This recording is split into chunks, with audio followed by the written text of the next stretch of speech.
Monkey, Chapter 15. It was midwinter. A fierce north wind was blowing and icicles hung everywhere. Their way took them up precipitous cliffs and across ridge after ridge of jagged mountain.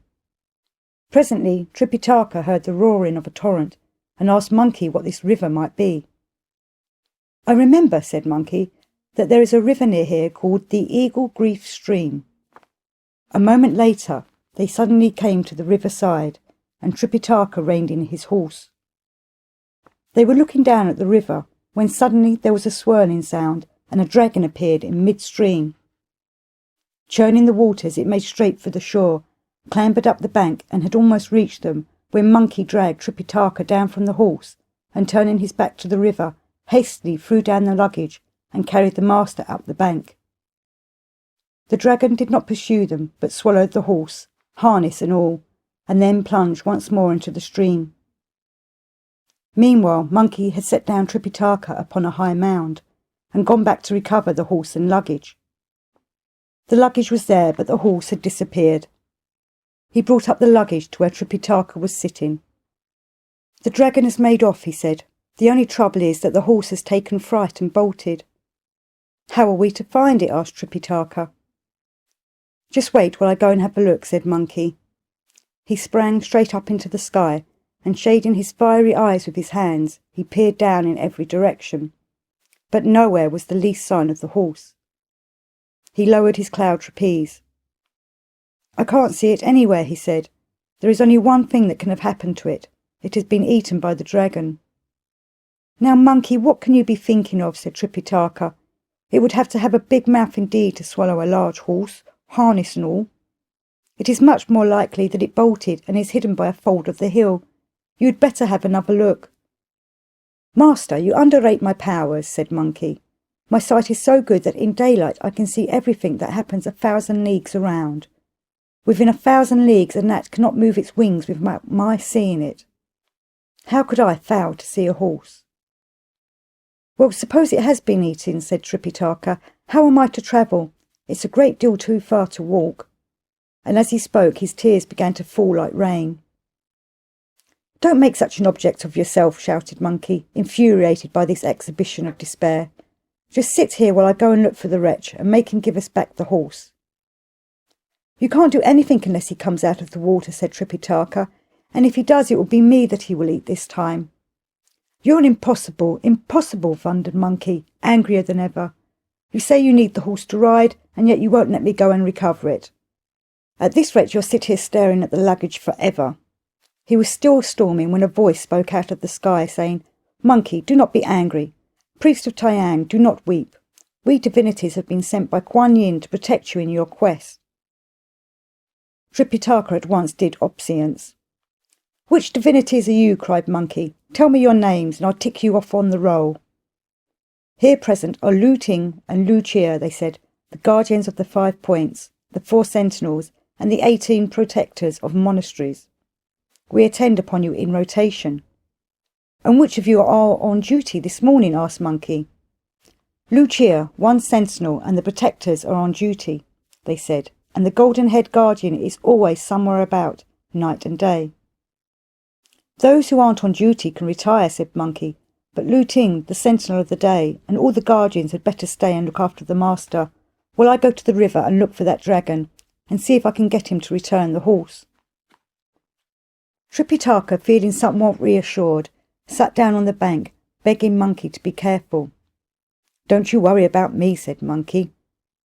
Dear Monkey.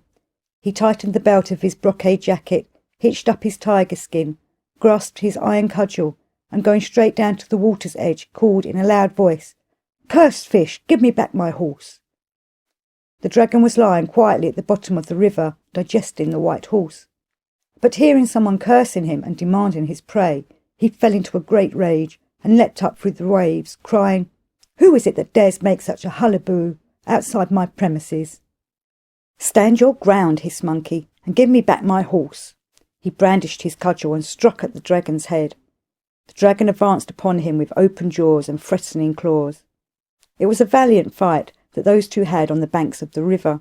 To and fro they went, fighting for a long while hither and thither, round and round. At last the dragon's strength began to fail. He could hold out no longer, and with a rapid twist of the tail he fled from the encounter and disappeared in the river.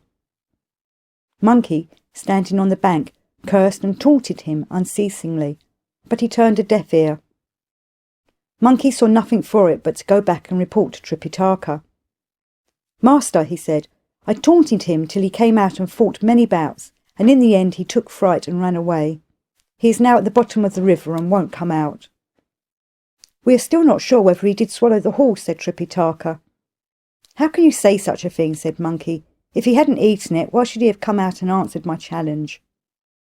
"The other day when you dealt with that tiger," said Tripitaka, "you mentioned that you could also subdue dragons. I don't understand why you are having such difficulties with this dragon today." To such a taunt as this, no one could be more sensitive than Monkey. "Not another word," he cried, stung to the quick. "I'll soon show you which is master." He strode to the stream side and used a magic which stirred up the clear waters of the river till they became as turbulent as the waves of the Yellow River. The dragon soon became very uncomfortable as he lay at the bottom of the stream.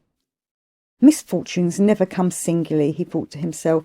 "Hardly a year has passed since I barely escaped with my life from the tribunal of heaven and was condemned to this exile, and now I have fallen foul of this cursed monster who seems determined to do me injury." The more he fought, the angrier he became.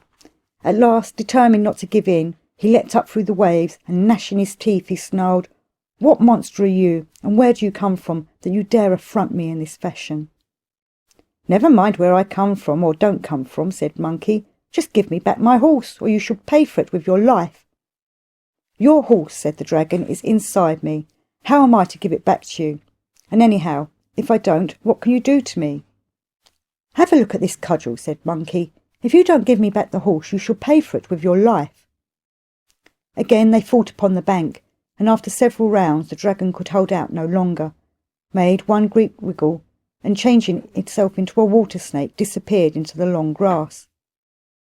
Beating the grass with his cudgel, Monkey pranced wildly about, trying to track it down, but all in vain. At last, fuming with impatience, he uttered aloud "Om!"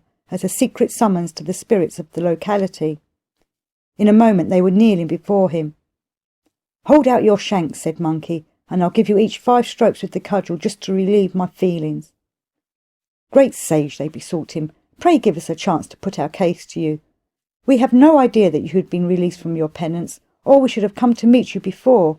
We humbly beg you to forgive us." "Very well then," said Monkey, "you shan't be beaten, but answer me this.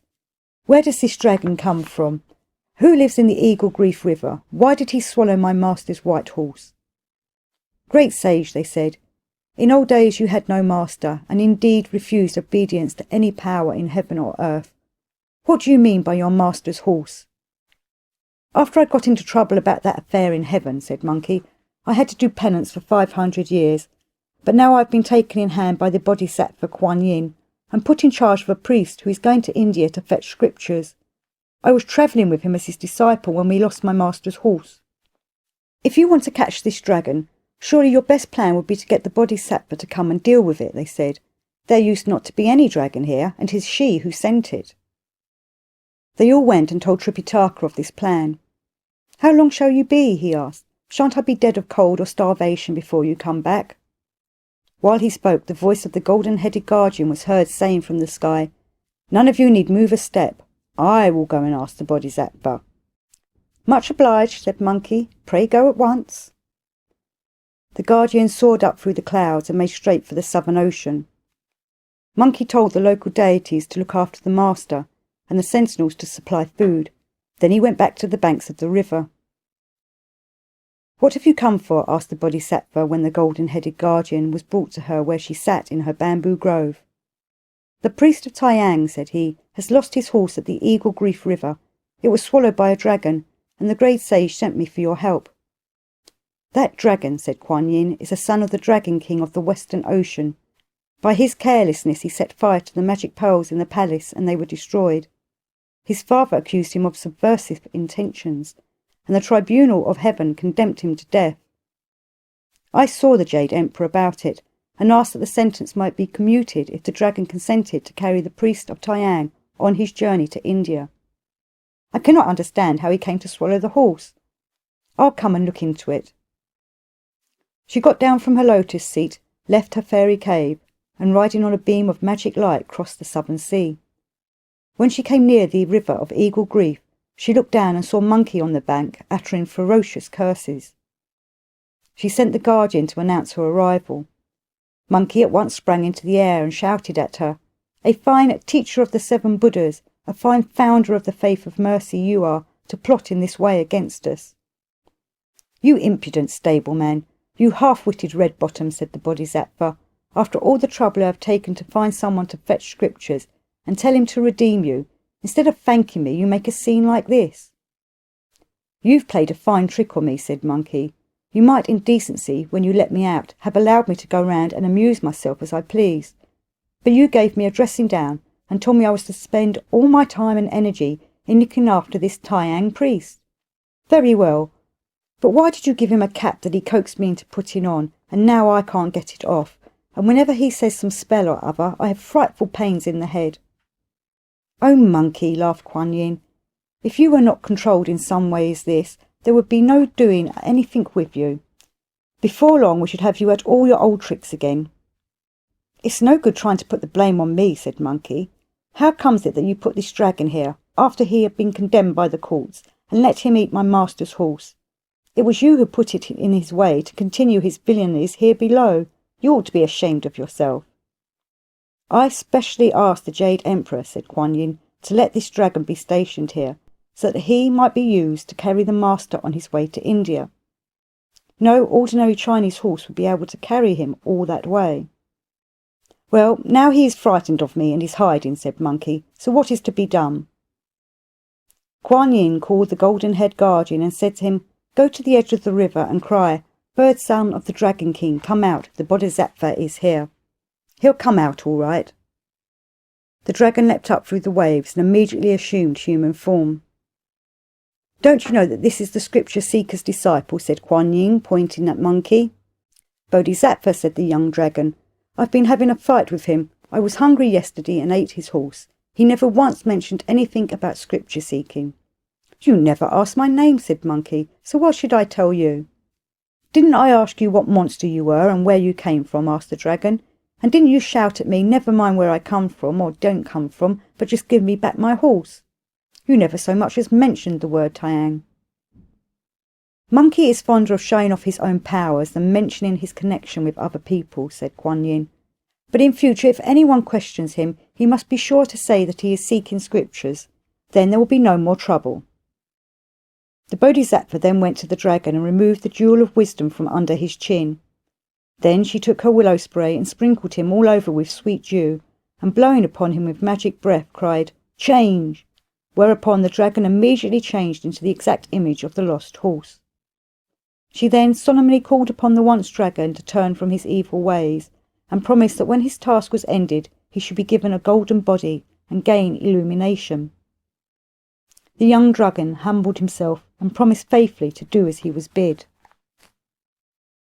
Then she turned to go, but Monkey grabbed at her, crying, "This is not good enough. The way to the west is very bad going, and it would be difficult enough in any case to get an earthly priest over all these precipices and crags. But if we are going to have encounters like this all the time, I shall have hard work keeping alive at all, let alone any thought of achieving salvation. I'm not going on." "That's odd," said the Bodhisattva, "because in the old days you used to be very keen on obtaining illumination. I'm surprised that, having escaped from the punishment imposed upon you by heaven, you should be so unwilling to take a little trouble. When you get into difficulties, you have only to call upon earth, and earth will perform its miracles. If need be, I will come myself to secure you. And by the way, come here. I'm going to endow you with one more power." She took the willow leaves from her willow spray, and dropping them down Monkey's back, cried, "Change!" At once they changed into 3 magic hairs. "These," she said, "will get you out of any trouble, however menacing." Monkey thanked the Bodhisattva, who now set out for the southern heaven, and taking the horse by the forelock, he led it to Tripitaka, saying, "Master, here's a horse anyway." "It's in much better condition than the old one," said Tripitaka. "However did you manage to find it?" What have you been doing all the while? Dreaming? Said Monkey. The golden-headed guardian sent for Kuan Yin, who changed the dragon into the exact image of our white horse. The only thing it lacks is its harness. Where is the Bodhisattva? Asked Tripitaka, very much surprised. I should like to thank her. You're too late, said Monkey. By this time she's already crossing the Southern Ocean. However, Tripitaka burned incense and bowed towards the south. Then he helped Monkey to put together the luggage, and they set out. It's not going to be easy to ride a horse without saddle and rein, said Tripitaka. I'd better find a boat to get across the river and see if I can't get some harness on the other side. That's not a very practical suggestion, said Monkey. What chance is there of finding a boat in this wild, desolate place? The horse has lived here for some time and must know his way through the waters. Just sit tight on his back and let him carry you across. They had got to the river bank, Tripitaka astride the horse and Monkey carrying the luggage, when an old fisherman appeared upstream, punting a crazy old raft. Monkey waved to him, crying, We have come from the east to fetch scriptures. My master does not know how to get across and would like you to ferry him. The old man punted rapidly towards them, and Monkey told Tripitaka to dismount. He then helped him on board and embarked the horse and luggage. The old man punted them swiftly across to the far side, where Tripitaka told Monkey to look in the pack for some Chinese money to give to the old fisherman. But the old man pushed off again at once, saying he did not want money. Tripitaka felt very uncomfortable and could only press together his palms in token of gratitude. Don't you worry about him, said Monkey. Didn't you see who he really is? This is the river divinity who failed to come and meet us. I was on the point of giving him a good hiding, which he richly deserved. The fact that I let him off is payment enough. No wonder he hadn't the face to take your cash. Tripitaka was not at all sure whether to believe this story or not. He got astride the horse once more and followed Monkey along the road to the west. And if you do not know where they got to, you must listen to what is told in the next chapter.